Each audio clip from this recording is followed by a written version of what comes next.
تو آپ اپنے اس بندے کو مجھ سے بچا لیں. تو میں دعا میں سب شریک. ہاں جنت بھی دوزخ بھی سب. جیسے کوئی عرضی ہی پھر سے دستخط کرتے ہیں کہ ہاں ہم بھی ساتھ ہیں, تو یہ سب آپ کے ساتھ دستخط کرتے ہیں.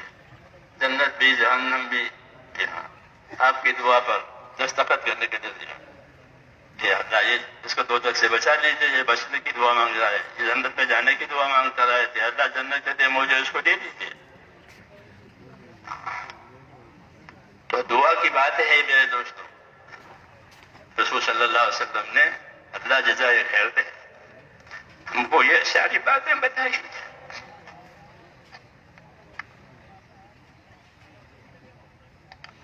اس لیے دعا کو بھی کام بنانا ہے. ہاں دعا کو کام بنانا اللہ کو بہت پسند ہے. دعا بہت. دعا عبادت کا مغز ہے. ہاں کہ دعا مانگنے والے کے بعد کوئی دوسرا کہ جب میں اس کے ہاتھوں کو خالی لوٹاؤں مجھے شرم آتی کہ وہ خالی ہاتھ آیا ہے اسے پھیلائے, اس لیے میں اس کے ہاتھ کو خالی واپس نہیں کرتا, اس کی مراد پوری کرتا. بڑا انعام آدم علیہ السلام کی مشکل حل ہوئی دعا سے. جب خطا ہو گئی نا, خطا ہو گئی جنت میں, تو اب وہ خطا کا علاج کہ دعا. وہ دعا بھی اللہ نے سکھائی. ہاں اللہ نے سکھائی کہ یہ دعا مانگو تو تمہاری غلطی معاف ہو جائے گی. فتلقى آدم من ربه کلمات. آدم علیہ السلام نے اللہ سے دعا کے کلمات لیے, ربنا ظلمنا انفسنا. تو اللہ نے دعا خود ہی سکھائی کہ یہ دعا مانگو تو تمہارے گناہ معاف ہو, پھر معاف کر دی. تو ہمارا تو پہلے سے کام دعا سے چل رہا ہے, ہمارے بابا ابا کے زمانے سے, کہ ہمارا کام دعا سے ہی چل رہا ہے.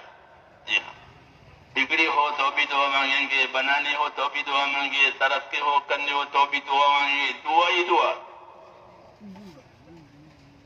سمجھ میں آئی نا بات؟ تو مانگیں گے. ہاں مانگنا ہے, مانگتے رہنا ہے.